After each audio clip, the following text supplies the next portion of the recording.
नगर निगम के भुगतान अटकने से परेशान ठेकेदार राकेश गहलोत ने शनिवार को प्रभारी मंत्री झाबर सिंह खर्रा के सामने अपनी पीड़ा रखी।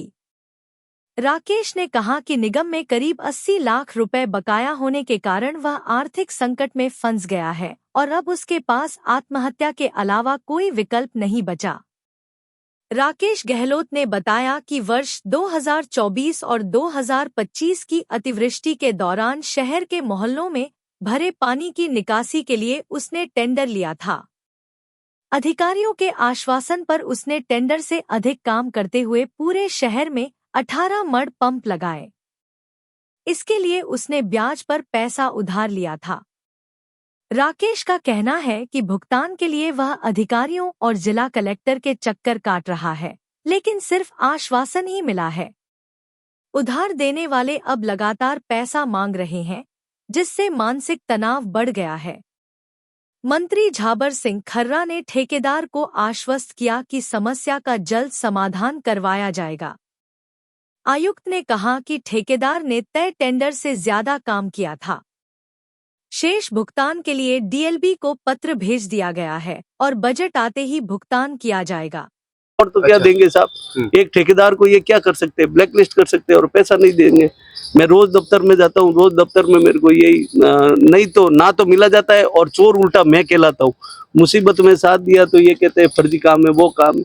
मेरे 20 लाख रुपए काट दिए, मेरे 80 लाख रुपए थे साहब। कलेक्टर ने तो ये कहा था कि आपकी सहमति से कटे पैसे। सहमति से कुछ भी नहीं साहब, मजबूर आदमी क्या करेगा, IAS IPS के सामने क्या करेगा, जो वो लिखेंगे उसके आगे साइन ही तो करेगा। मरना थोड़ी है मुझे, अब तो मुझे मरना ही पड़ेगा।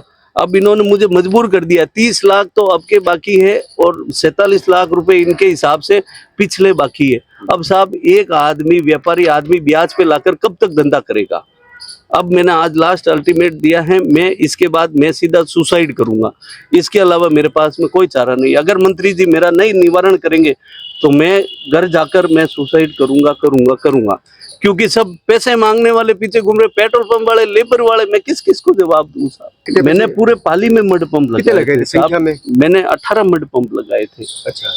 और ये पूरा पानी निकाला, इन्होंने कहा जैसा मैंने काम किया, सब कुछ किया, उसके बाद में भी मेरा पैसा नहीं। तो क्या आपसे पैसे मांग रहे हैं तुम महोदय, या कोई फाइल के पैसे मांग रहे हैं या ऊपर के पैसे मांग रहे, बिल पास करे की वजह? नहीं साहब, पैसे वैसे की कोई डिमांड नहीं हुई, बस ये मेरे को घुमा रहे, रोज घुमा रहे। मैं कलेक्टर साहब के यहाँ पे जा रहा हूँ, रोज ज्ञापन दे रहा हूँ, मगर कलेक्टर साहब ने एक लेटर बता दिया कि हमने जयपुर लेटर भेजा है DLB को, वो पास करेगा।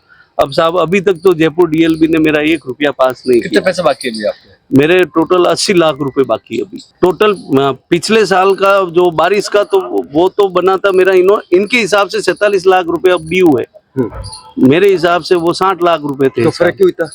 इन्होंने काटा चाटी कर दी साहब। मेरे पास लॉग बुकों की फोटोकॉपी पड़ी है, सब एविडेंस पड़े, एक एक फोटो पड़े हैं, एक एक वीडियो पड़े हैं मेरे पास, एक एक पंप के। इनके ही अधिकारियों द्वारा वेरीफाई किया हुआ पड़ा है, उसमें भी मेरे पैसे काट दिए। चोर मैं नहीं हूँ साहब, चोर ये है, चोर ये है, मैं नहीं हूँ साहब चोर। मेरे को मतलब ये कि अधिकारी और जो मंत्री लोग आते हैं चोर है, ये काम करवा लेते हैं। मैं मंत्री को नहीं कह रहा हूँ साहब, फिर मैं मंत्री को नहीं कह रहा हूँ, विभाग, ठीक है ना, विभाग सही से अगर काम करता तो मेरे को आज दिन तक पैसा मिल जाता। मैं मंत्री के पीछे रोज घूम रहा हूँ, मंत्री आते हैं, जितनी बार मैं ज्ञापन देता हूँ, आज दिन तक मेरी कोई सुनवाई नहीं है।